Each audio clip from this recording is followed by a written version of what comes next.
kids down here.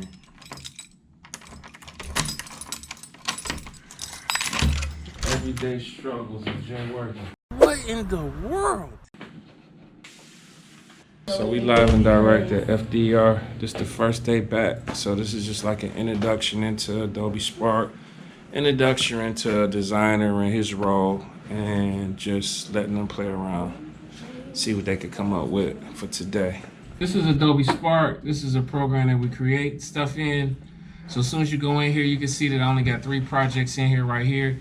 You see that they got a bunch of projects in there. Okay, so these is previous projects that was in here.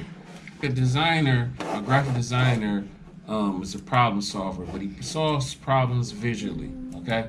So if a company come or somebody needs some help with a beauty salon, barbershop, opening up a store, we create the menus, we create the posters, we create the logos, we create anything like that.